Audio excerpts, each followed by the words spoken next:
Hello again, my name's Gabe Zolna. Hey, how many times have we heard, the chosen one, tell us how grateful the American people need to be to the Muslims for their contribution throughout history? Remember when he went on that apology speech of his? Every second statement that he made. Yeah, they did this, mathematics, medicine, we're indebted to Muslims. And then you've got Bill de Blasio naming 2 holidays for Muslims so school children can recognize their contribution to America. And those are those 2 holidays that I made mention of in a couple of my previous videos. I also provided you with the meaning of those holidays, why they're being celebrated. Now, one of my viewers made a comment in regard to a video that I posted, which was MVI 5569. And he wrote, "I find it hilarious that Obama has repeatedly stated that Muslims have always been a part of history of America. When he conveniently fails to mention is that in the 1800s, we had to send a naval fighting force to Libya in order to rescue hostages from Barbary pirates." By the way, that isn't the first time that we had to send a rescue force to that part of the world. There's been a number of times. Israel had to send rescue forces as well. Remember Entebbe? Anyway, so I guess we can thank them for the U.S. Marine Corps being created. That actually was the creation of the Marine Corps, the reasoning for it. From the halls of Montezuma to the shores of Tripoli, other than one contribution, I got nothing. That's what he wrote. And he's absolutely right.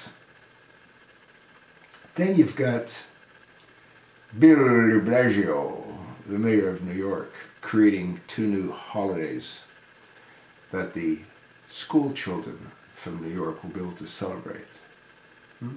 Muslim holidays. The whole thing's totally insane. And as I had stated in a couple of my videos, all we ever talk about is the Middle East and the horrific events that take place throughout that part of the world. You've got Saudi Arabia, a close ally, was a very close ally when King Abdullah was alive. And here's a country that adheres to the letter of Sharia law. You have to sort of understand and accept that Muslims in general seem to be very confused. You've got one group of Muslims that detest homosexuals.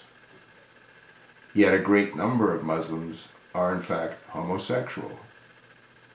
The occupier of the White House is a clear example of one of those that's homosexual. At the same time, you've got Muslims that pretend to care about being, as Hillary says, a loving and peaceful group of people. On the other hand, you've got them slaughtering not only each other, but anyone that doesn't adhere to their interpretation of the Quran. And the key word is interpretation. 2 people can read the exact same statement and come away with a totally different meaning, conviction, and understanding. And I have actually made a number of videos on that particular topic. The reality is, it is what it is. And unless it's stopped, it will devour the world. The radical Islamic extremists have one objective: the return of the Ottoman Empire and the implementation of Sharia law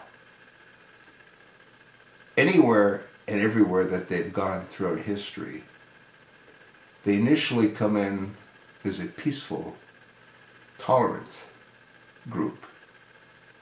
And then as they begin to establish themselves, not assimilate, they don't assimilate. As they begin to establish themselves, like they have in one of the districts in New York, where they've got their own little compound. And I've spoken about that in a couple of my videos. They then gather strength, as they have in Minnesota, and I believe there's another state, I don't recall the specific state, that has sent a member of Congress, being an Islamic Muslim. They continue to get stronger and stronger, not necessarily in their strength, but in their voice, because they breed like rabbits. They have 4 wives. They impregnate all their wives. Their wives are prohibited in using birth control. In a democratic society, what counts? Numbers count. That's what they do.